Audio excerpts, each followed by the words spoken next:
It was our 21st wedding anniversary, and I could hear them before I saw them. I heard her voice, laughing softly, saying, "Can you believe he still thinks those kids are his?" And Daniel's laugh joined hers. My best friend. I stood there, holding a glass, the music filling the air, but my chest wasn't racing anymore. It was still, almost as if time had frozen. I walked closer, and I saw my daughter, the oldest, leaning in to whisper to Daniel, "Yeah, Uncle Daniel is way more fun than our loser dad." I didn't drop my glass, didn't storm in, didn't shout. Instead, I walked over to the DJ, canceled the music, and took the microphone. "Party's over," I said calmly. It wasn't loud, but the coldness of my voice was more terrifying than any shouting could have been. By the time the night ended, I had called my lawyer. Divorce papers were filed, the inheritance was revoked, and all our assets were locked down. The very next day, I was gone.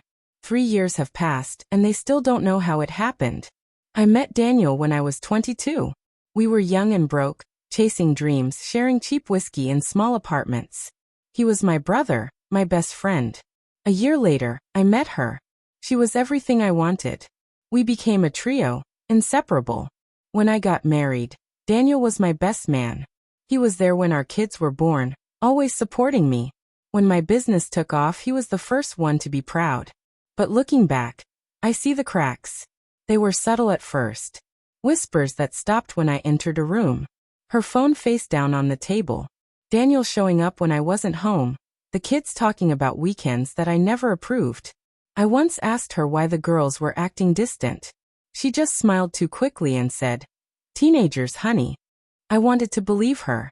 I wanted to believe in us. Then came the night I overheard them. That was when something inside me changed.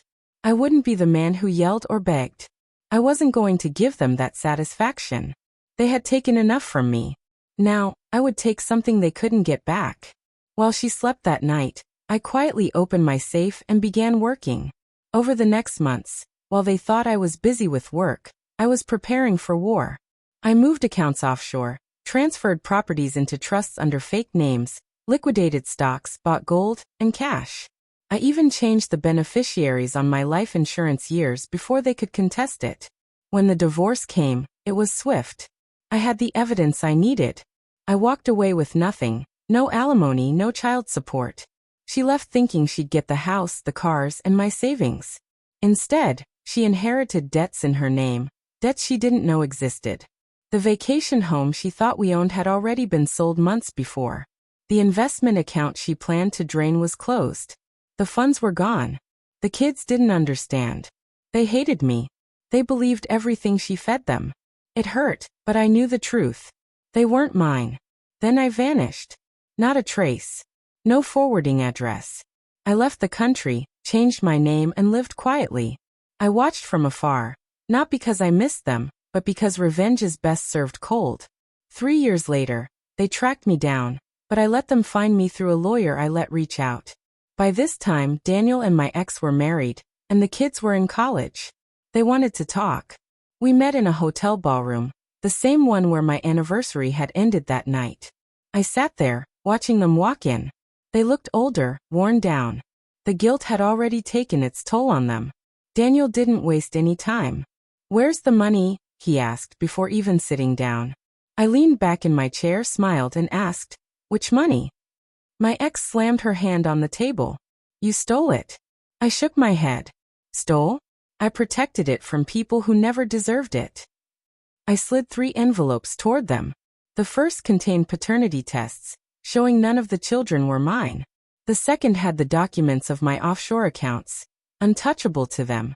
The third was a collection of photographs from the anniversary, where they laughed behind my back. Daniel went pale. My ex trembled but couldn't speak.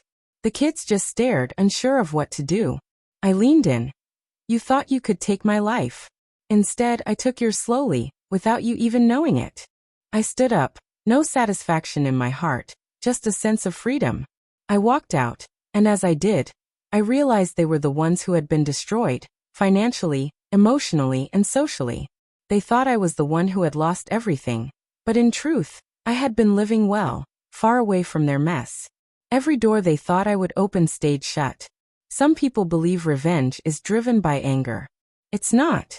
It's about patience, letting them think they've won until they realize the ground they stand on was mine all along. So do I regret it? No. I regret ever letting them close enough to think they could get away with it.